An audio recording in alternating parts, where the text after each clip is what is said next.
Chandra institute के YouTube channel पर मैं विजय विक्रम सिंह आप लोगों का बहुत बहुत स्वागत करता हूं। दोस्त, आज हम अपने लेक्चर नंबर 9 में लेकर के आए हैं भाषाई कौशल के दूसरे प्रकार अर्थात वाचन कौशल की। देखिए, जैसा आपने देखा पिछले लेक्चर में हम लोगों ने श्रवण कौशल की चर्चा की थी और अब आज हम दूसरे कौशल की चर्चा करेंगे, वाचन कौशल। अगर हम वाचन कौशल की सामान्य बात करें दोस्त, तो वाचन कौशल, वाचन का मतलब क्या है? वाचन का मतलब होता है बोलना ना, और कौशल माने कुशलता। तो वाचन कौशल का मतलब हो गया बालक में बोलने की कुशलता का विकास। तो बोलने की कुशलता का मतलब क्या है, पहले ये देखिए भाई। जब बालक बा मा पा कहने लगता है, बलबलाना जिसे कहा गया, क्या वो वाचन कौशल है? या जब बालक बाबा पापा मामा कहने लगता है तब वाचन कौशल है?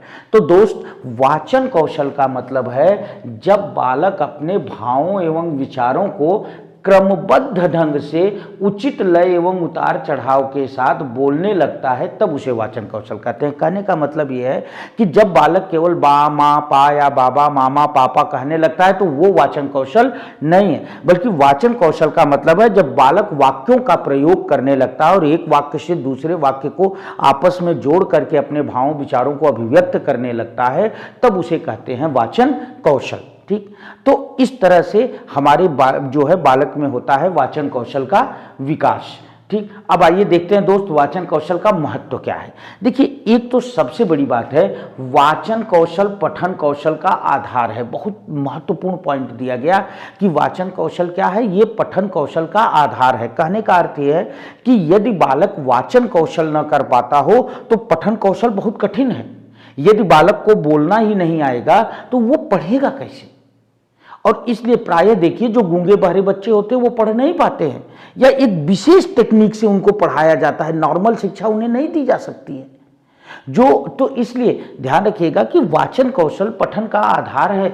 वाचन कौशल अध्ययन एवं अध्यापन की प्रक्रिया हेतु बहुत महत्वपूर्ण है। अब एक बात बताइए, अगर हम बोले ही ना तो लिख करके कैसे हम समझाएंगे, और आप समझेंगे कैसे? बिना बोले हम अभिव्यक्त कैसे करेंगे? या आप टीचर बन जाएंगे तो बिना बोले बच्चे को कैसे समझाएंगे? तो सीधी सी बात है कि वाचन कौशल जो है ये अध्ययन अध्यापन की प्रक्रिया हेतु अत्यंत महत्वपूर्ण है। बिना इसके अध्ययन अध्यापन संभव नहीं है। तीसरी चीज, वाचन कौशल दैनिक दिनचर्या हेतु अत्यंत आवश्यक है। जैसा कि मैंने पठन का पीछे जो है श्रवण कौशल में भी कहा, वही सेम चीज है। यदि आप एक बार की कल्पना करें कि आप बोल ना पाएं, तो जरा सोचिए आपकी डेली रूटीन कितनी कठिन हो जाएगी। लिख लिख कर कितनी चीजें व्यक्त करेंगे, कैसे रह पाएंगे? बहुत कठिन हो जाएगा दोस्त। इसलिए दैनिक दिनचर्या हेतु अत्यंत आवश्यक है। अगला, वाचन कौशल मनोरंजन हेतु भी अत्यंत आवश्यक है। भाई आप देखिए, फिल्म केवल जैसे पहले मूक फिल्में बनती थी, आलम-आरा पहली जो है बोलती फिल्म है, तो आलम-आरा के पहले जो फिल्में बनी हैं वो मूक फिल्में हैं। उनमें केवल अभिनय होता था, आज साउंड नहीं होता था। तो अब केवल अभिनय होता है तो आप कैसे समझ पाएंगे? 3 घंटा वो चीज आपको बांधे ही नहीं रख सकती है, आप ऊब जाएंगे, बोर हो जाएंगे जो है। तो इसलिए मनोरंजन हेतु भी वाचन कौशल बहुत आवश्यक है। अगला जो है, विभिन्न प्रकार के व्यवसायों में निर्देशन हेतु वाचन कौशल महत्वपूर्ण है। भाई आप खुद सोचिए कि अगर वाचन कौशल न हो तो कैसे आपको प्रिंसिपल कहेंगे कि सर जाइए आप एक्स्ट्रा क्लास ले लीजिए, सर कल आप एक्स्ट्रा क्लास बुला लीजिएगा न। या जो अगर मान लीजिए आप किसी कंपनी आदि में काम करते हैं तो भैया ये मशीन बंद करिए, ये मशीन चालू करिए, इसमें ये माल लगाइए, इसमें ये चीज़ बनाइए, ये सब कितना लिख करके निर्देश दिन भर आदमी देता रहेगा, उतने में तो परेशान हो जाएगा। तो इसलिए वाचन कौशल दैनिक जीवन के लिए महत्वपूर्ण है, व्यवसाय में निर्देशन के लिए महत्वपूर्ण है, पठन कौशल का आधार है वाचन कौशल, और साथ ही साथ जो है मनोरंजन हेतु अत्यंत आवश्यक है। ये रहा वाचन कौशल का महत्व। ठीक है, लेकिन दोस्त एक चीज यहाँ बहुत विशेष ध्यान रखेंगे आप लोग, जो प्रश्न भी है कि बोलते समय पूछा गया है कि बोलते समय, वाचन कौशल से ही रिलेटेड क्वेश्चन है कि बोलते समय हमें किसका ध्यान सबसे ज्यादा रखना चाहिए।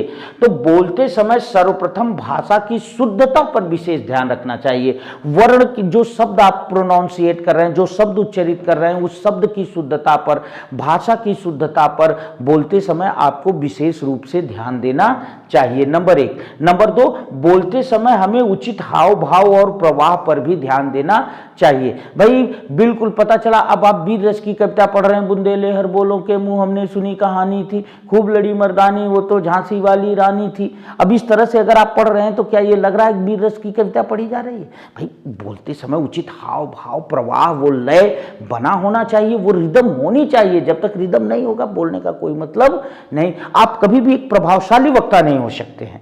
तो बोलते समय ये 2 बातें बहुत विशेष रूप से हमको ध्यान रखनी चाहिए, और ये दोनों प्रश्न की पंक्तियां हैं। ठीक, चलिए आइए अगली चर्चा करते हैं हम कि वाचन कौशल को विकसित करने की विधियां कौन कौन सी हैं, किन विधियों के माध्यम से हम वाचन कौशल का विकास कर सकते हैं। तो दोस्त फिर वही, जैसा मैंने आपको श्रवण कौशल में बताया था, फिर वही बात आपसे करूंगा कि हर वो विधि वाचन कौशल के विकास की विधि होगी जिसमें बच्चे को अधिक से अधिक बोलने का मौका दिया जाएगा। हर उस जगह बच्चे का वाचन कौशल विकसित होगा जहां भी बालक को बोलने का अवसर या बोलने का मौका दिया जाएगा। तो आइए देखते हैं वो कौन कौन से स्थान है जहां बालक को बोलने का मौका दिया जाता है। तो नंबर 1 है चित्र वर्णन विधि। देखिए छोटी क्लास में बच्चे को बोलने के लिए, उसके बोलने के प्रयास के लिए बहुत अच्छी विधि है चित्र वर्णन विधि। इस विधि में क्या किया जाता है कि बच्चे को एक चित्र दिखाया जाता है। मान लीजिए किसी पार्क का दृश्य बच्चे को दिखा दिया गया और अब बच्चे से कहा गया कि इस चित्र को बताओ, इसमें क्या हो रहा है, क्या चल रहा है, क्या क्या है, कैसा है। तो बच्चा बताएगा इसमें पेड़ है, हरी घास है, कुछ बच्चे जो है मैदान में खेल रहे हैं, कुछ लोग जो है लेटे हुए हैं, कुछ लोग टहल रहे हैं। इस तरह से जो है वहाँ बच्चा चित्र वर्णन करेगा। तो जब चित्र वर्णन करेगा तो वो बोलेगा, वाक्य बनाएगा, बोलेगा, और जब वाक्य बनाएगा बोलेगा तो उसके वाचन कौशल का विकास होगा। अगला कहानी सुनना विधि। ये विधि बहुत महत्वपूर्ण है, इससे रिलेटेड क्वेश्चन खूब बने हैं दोस्त, ध्यान दीजिएगा। कहानी सुनाना नहीं मैं कह रहा हूँ, कहानी सुनना विधि। मतलब सुनना माने दूसरे से सुनना। अब आप सोचेंगे जब दूसरे से हम सुनेंगे तो उसका कैसे वाचन कौशल विकसित होगा, तब तो श्रवण कौशल विकसित होगा। तो थोड़ा सा इस विधि के बारे में जानिए। एक्चुअली इस विधि में होता क्या है, अध्यापक बच्चों को कोई कहानी सुनाता है और फिर वही कहानी बच्चों से वापस सुनता है। अब आप समझ गए, कहानी सुनना माने सुनाई गई कहानी को बच्चों से फिर वापस सुनना। इस विधि को कहते हैं कहानी सुनना विधि। इस विधि में होता क्या है कि अध्यापक बच्चों को कहानी सुनाता है और फिर वही कहानी बच्चों से दोबारा वापस सुनता है, लेकिन बिल्कुल सेम टू सेम नहीं। वो कहानी जब बच्चों से दोबारा सुनता है, वापस सुनता है, तो दोबारा सुनने या वापस सुनने में वो उसमें कुछ गतिविधियां, कुछ एक्टिविटीज क्या करता है, जोड़ देता है। क्या जोड़ देता है? जैसे कहानी का अंत बदलना, कहानी को आगे बढ़ाना, कहानी को अपने शब्दों में कहना। ये तीनों दोस्त एक क्वेश्चन की पंक्ति हैं। उस प्रश्न में पूछा गया था कि वाचन कौशल में निम्न में से क्या नहीं होना चाहिए, कहानी के वाचन में निम्न में से क्या नहीं होना चाहिए। तो 4 विकल्प थे, कहानी का अंत बदलना, कहानी को आगे बढ़ाना, कहानी को अपने शब्दों में कहना, और चौथा विकल्प ये था जो मैंने नोट में लिखा है कि कहानी को सुनकर बिल्कुल उसी शब्दों में दोहराना। तो दोस्त चौथा विकल्प गलत था, पहले इसे समझ लीजिए फिर हम पूरे को बताएंगे। तो मैंने कहा कहानी सुनना विधि में अध्यापक कहानी सुनाता है, बच्चा उस कहानी को अध्यापक को दोबारा सुनाता है, लेकिन जब बच्चा अध्यापक को दोबारा वो कहानी सुनाता है तो उसको सुनाने में वो कुछ चीजें उसमें जोड़ देता है। जैसे अध्यापक उसमें जोड़वाता है बच्चे से, जैसे कहानी का अंत बदलना, कहानी को आगे बढ़ाना या कहानी को अपने शब्दों में कहना। तो ऐसा जब बच्चा करता है तो उसकी मौलिक प्रतिभा वहां दिखती है। जैसे मैं आपको एक सिंपल उदाहरण देता हूं। आपने एक कहानी सुनी होगी कि एक जंगल में एक लोमड़ी घूम रही थी, बड़ी भूखी थी। तभी उसे एक पेड़ पर एक बेल चढ़ी दिखी और वो बेल नीचे की ओर लटक रही थी और उस बेल में अंगूर का एक बड़ा सा गुच्छा लटक रहा था। अंगूर देखते ही लोमड़ी के मुंह में पानी आ गया। लोमड़ी ने बहुत कूदने का प्रयास किया, उछलने का प्रयास किया और कूद करके, उछल करके, बार बार प्रयास करके लोमड़ी उस अंगूर को पाना चाहिए, लेकिन उसने उस अंगूर को वो पा नहीं सकी। जब लोमड़ी बहुत प्रयास करके थक गई तब भी अंगूर नहीं पा सकी तो लोमड़ी ने कहा, जाने दो, इसे कौन खाए, ये अंगूर खट्टे हैं। अब मान लीजिए आपने ये कहानी बच्चों को सुना दी। अगर आपने ये कहानी बच्चों को सुना दी, अब आपने कहा बच्चे से कि बेटा यही कहानी मुझे वापस सुनाओ लेकिन इसका अंत बदल दो, तो अब बच्चे ने क्या किया कि बच्चे ने वो कहानी वहां तक तो सुनाई, लेकिन उसने ये नहीं कहा कि लोमड़ी अंगूर खट्टे कहकर चली गई। उसने कहा कि जब लोमड़ी कूद रही थी तो थोड़ा सा कम हो रहा था, ऊंचाई थोड़ी सी ज्यादा थी, तो वहीं बगल में एक पत्थर पड़ा था। लोमड़ी धक्का देकर किसी तरह से उस पत्थर को ढकेल कर ले आई बेल के नीचे और उस पत्थर पर से चढ़कर कूदी और अंगूर तोड़ लिया और तोड़कर लेके चली गई। अब देखिए बच्चे ने कहानी का अंत बदल दिया कि नहीं बदल दिया, और जब कहानी का अंत बदला तो लास्ट में इतनी बातें उसने अपने मन से जोड़ी, और अपने मन से जोड़ी तो अपने मन से अभिव्यक्ति किया, खुद बोला, और खुद बोला तो उसके वाचन कौशल का विकास हुआ। दूसरी चीज, कहानी को आगे बढ़ाना। ठीक, अब आप देखिए उसने कहानी को फिर आगे बढ़ाया, वही अंत बदला नहीं, अब आगे और बढ़ाया। क्या? उसने कहा कि जब लोमड़ी ने अंगूर तोड़ा तो लोमड़ी को लगा कि यार इतनी मेहनत से कूदे, कई बार पत्थर सरकाया और इतनी प्रयास करके बड़ी मुश्किल से किसी तरह से अंगूर प्राप्त कर पाई हूं मैं, तो इस अंगूर को यहीं जल्दी जल्दी खा लेना बुद्धिमानी नहीं है। चलो इसे मुंह में दबा के ले चलते हैं, गुफा में बैठ के, अपनी मांद में बैठ के आराम से खाएंगे स्वाद लेकर के।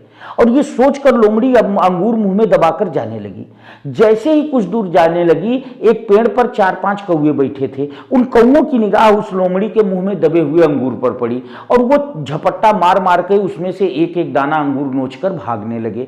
लोमड़ी को लगा कि यार ये तो जब तक मैं अपनी मात तक पहुंचूं ये सारा अंगूर यही खा जाएंगे और इतना मेहनत करके मैं लाई हूं। बस लोमड़ी जल्दी जल्दी सारा अंगूर खा गई। तो इस तरह से बच्चे ने कहानी को आगे बढ़ाया, और जब बच्चे ने कहानी को आगे बढ़ाया तो उसने क्या किया, कहानी को आगे बढ़ाने में खुद से तमाम बातें जोड़ी, तमाम बातें बोली, और जब उसने बातें जोड़ी, बातें बोली तो इस तरह से उसके वाचन कौशल का विकास हुआ। अगला, कहानी को अपने शब्दों में कहना। अगर बच्चा अपने शब्द में, आपके शब्दों को न लेकर के अपने शब्दों में कहानी को कहेगा तो निश्चित रूप से उसके वाचन कौशल का विकास होगा, क्योंकि वो अपने अधिक से अधिक शब्दों का प्रयोग करेगा और यही तो है वाचन कौशल का विकास। लेकिन यहां एक प्रश्न बहुत जबरदस्त याद रखना दोस्त, कि अगर जैसे साइंस में एक नियम होता है कार्य का, वर्क का नियम होता है। देखिए मुझे विज्ञान बहुत नहीं आता, लेकिन जो थोड़ा बहुत मुझे ज्ञान है कि अगर आप का वर्क का नियम होता है, देखिए मुझे विज्ञान बहुत नहीं आता, लेकिन जो थोड़ा बहुत मुझे ज्ञान है कि अगर आप एक इस स्थान से चलते हैं और चल करके यहां जाते हैं और यहां से फिर घूमकर यहां आते हैं, ठीक, जैसे मान लीजिए यह वो नियत प्लेस है जहां से आपने चलना शुरू किया और यहां से चलकर यहां गए और यहां से चलकर फिर आकर यहीं खड़े हो गए, तो साइंस ये कहता है कि आपने वर्क कितना किया, 0। वर्क आपका 0 है, ठीक है। तो सेम इसी तरह से याद रखिएगा, अगर किसी बात को बच्चा सुन करके और बिल्कुल उन्हीं शब्दों में दोहराता है, ठीक है, तो उसमें उसके वाचन कौशल का विकास होना नहीं माना जाएगा, क्योंकि उसने अपना मौलिक तो कुछ किया ही नहीं। मौलिक जब तक नहीं करेगा तब तक वाचन कौशल विकसित नहीं होगा। जैसे इसी में एक विकल्प और भी हो सकता है कि पाठ्य पुस्तक में दिए गए प्रश्नों को बिल्कुल सेम टू सेम उसी शब्दों में सुनाना, इससे भी बच्चे के वाचन कौशल का विकास नहीं होगा, क्योंकि उसने अपना मौलिक तो कुछ किया ही नहीं। तो याद रखिएगा, इसमें जब भी क्वेश्चन बनेगा कि कहां वाचन कौशल का विकास होगा और कहां वाचन कौशल का विकास नहीं होगा, तो मैं आपको प्रश्न के वो विकल्प नहीं याद कराऊंगा, आपको एक सूत्र बताता हूं जिसमें भी बच्चे की मौलिक प्रतिभा निकलकर सामने आएगी, बच्चे की मौलिकता सामने आएगी, जहां भी वहां वाचन कौशल विकसित होगा, और जहां बच्चे की मौलिकता सामने नहीं आएगी वहां वाचन कौशल विकसित नहीं होगा। नेक्स्ट है कविता वाचन विधि। देखिए बहुत आसान विधि, इसलिए मैंने इसके बारे में कुछ नहीं लिखा। कविता वाचन विधि का मतलब है कि जब आप बच्चे से कहेंगे कि कविता पाठ करो, तो जब बच्चा कविता पढ़ेगा तो उस कविता को जब पढ़ेगा बच्चा तो लय के साथ, आरोह अवरोह के साथ। देखिए अब आपके मन में एक बार ये प्रश्न आ सकता है कि अभी सर ने कहा कि अगर किसी चीज को सेम टू सेम रट के बताया जाए तो वहां जो है वाचन कौशल, लेकिन यहां किसी की बात को दोहराना है, और कविता वाचन में दोहराना नहीं होता, वहां तो आप अपनी तरफ से पढ़ रहे हैं। भाई पुस्तक में भले कविता लिखी है, लेकिन उस कविता को ऐसा नहीं कि अध्यापक ने सुनाया और उसी के शब्दों में आप सुना रहे हैं। उस पुस्तक में लिखी कविता को अपने ढंग से उचित हाव भाव लय के साथ आप पढ़ रहे हैं, तो वहां आपका वाचन कौशल जरूर विकसित होगा। ठीक है, तो कविता वाचन विधि में भी वाचन कौशल का विकास होता है। अगला है संवाद विधि। देखिए संवाद का मतलब होता है आपस की बातचीत। तो जब दो बच्चे आपस में बातचीत करते हैं तो उनके वाचन कौशल का विकास होगा। क्यों? क्योंकि एक कुछ कहेगा, दूसरा उसकी बात को सुनकर कुछ कहेगा, वो फिर कुछ कहेगा, उसकी बात को सुनकर वो फिर कुछ कहेगा। तो इस तरह से जब बच्चे आपस में बार बार बातचीत करते हैं, आपस में बोलते बात करते हैं, तो निश्चित रूप से उनके बीच क्या होता है, वाचन कौशल का विकास होता है। और ये विधि प्राथमिक स्तर के लिए बहुत उपयोगी विधि है। प्राइमरी लेवल पर इस विधि से जो है अधिक बच्चों को सिखाया जाता है। और एक अंतिम विधि है नाट्य मंचन विधि। नाट्य मंचन विधि माने किसी नाटक का मंचन करना। तो जब नाटक का मंचन किया जाता है, किसी भी नाटक का जब मंचन किया जाता है, तो जो उस नाटक के पात्र होते हैं वो मूल पात्र के अनुसार संवाद अदायगी करते हैं। जैसे जो व्यक्ति राम का पात्र कर रहा है वो ये नहीं कह सकता कि सीते आई लव यू, वो ये नहीं कहेगा ना, वो कहेगा कि सीते मैं आपसे बहुत स्नेह करता हूं, मैं आपसे बहुत प्रेम करता हूं। तो जब बालक उस काल के अनुसार, उस परिस्थिति के अनुसार संवाद की अदायगी करेगा, उस पात्र के व्यक्तित्व के अनुसार संवाद की अदायगी करेगा, तो निश्चित रूप से उसके वाचन कौशल का विकास होगा। तो दोस्त ये रहा वाचन कौशल। लेकिन अभी ये वीडियो यहां समाप्त न माने, हम अगले वीडियो में मिलेंगे सेम इसी वाचन कौशल के टॉपिक को लेकर के, और उसमें मैं आपको बताऊंगा कि वाचन कौशल कितने प्रकार का होता है। ठीक है, और वाचन कौशल के प्रकार कौन कौन से हैं, फिर उसके आगे की बातें हम वहां करेंगे। जैसे सस्वर वाचन, मौन वाचन, फिर सस्वर वाचन कितने प्रकार का होता है, सस्वर वाचन के तहत जो है आदर्श वाचन होता है, अनुकरण वाचन होता है। ठीक है, ये दोनों भी एकल वाचन हो सकते हैं, बहुल वाचन हो सकते हैं। तो इस तरह से आगे की वीडियो में हम इनकी चर्चा करेंगे, वाचन के प्रकार की। तो मिलते हैं अगले वीडियो में, तब तक के लिए बहुत बहुत धन्यवाद। पढ़ते रहिए, व्यस्त रहिए, मस्त रहिए। धन्यवाद।